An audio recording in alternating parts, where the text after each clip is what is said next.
As a kid, I loved the first day of school. New notebooks, pens, pencils, new backpack that didn't have any dirt on it, new shoes that didn't have any scuff marks on it. But as a parent, it can be downright stressful transitioning them from summer mode to school mode.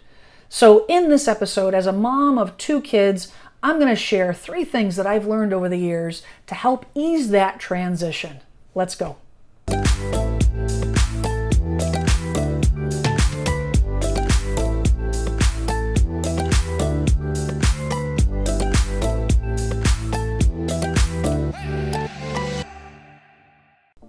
Hi, I'm Jen Sylvester with RE/MAX Platinum here in historic Plymouth, and today we're talking about transitioning kids from summer mode to school mode.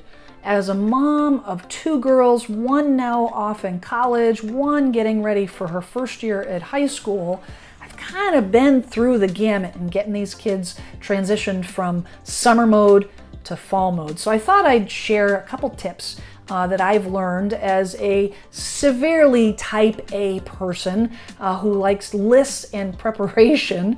I thought I'd share 3 things that I've learned over the years to kind of, maybe it'll help you transition these kids into school mode. So the first tip is wait on buying school supplies. Now, I have absolutely fallen into the hype. As soon as the circulars come out, we are running to the store, got to get the notebooks before they get picked over, and the binders and the whole laundry list. And pretty much when we're done, we've got all these school supplies, half of which the kids will never use. So the one thing that I've learned is wait until the list come out from the school. Once the student has been assigned to a teacher, the teacher will typically send lists. Elementary kind of sends a more generic list. Middle school, high school, they'll send a more concentrated, more direct, detailed list of exactly what the kids will need. I don't know how many times we've gone through and we have way more supplies than we actually need. At the end of the year, we've got loose leaf binder paper and postcard, note cards and all this stuff that we didn't need to buy at the time. And then we're scrambling after school starts to still go out and buy more stuff because we didn't get exactly what the kids need. So my suggestion is wait. Binders, especially with Amazon nowadays, binders will be available, notebooks will be available, all the necessary supplies that you will need to buy, you can always get. They're not going to disappear after school starts. You can always get them after the fact, but if you wait, then you're not buying unnecessary supplies. Another quick tip, reuse your backpack. Unless the backpack is completely destroyed. We've been through a couple of those, where they're ripped and the zipper's broken.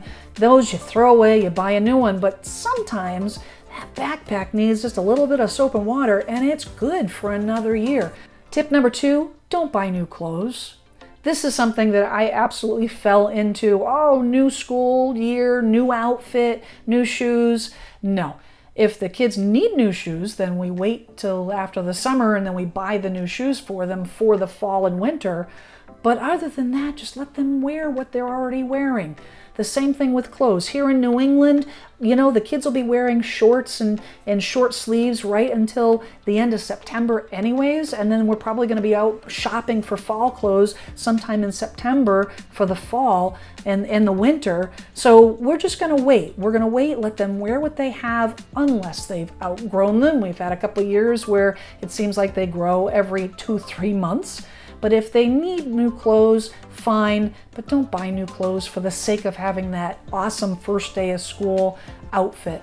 And the last tip is to use a central calendar. Now, whether you use an online calendar or a whiteboard in the kitchen, it depends on how you want to communicate with your family and really the age of your family. Having a central calendar, you put everything on it.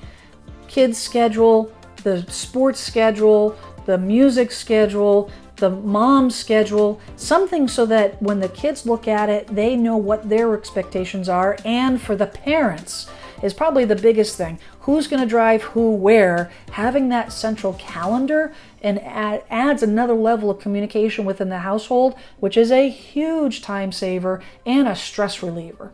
I personally use Google Calendar. The kids in Plymouth all use Google Classroom.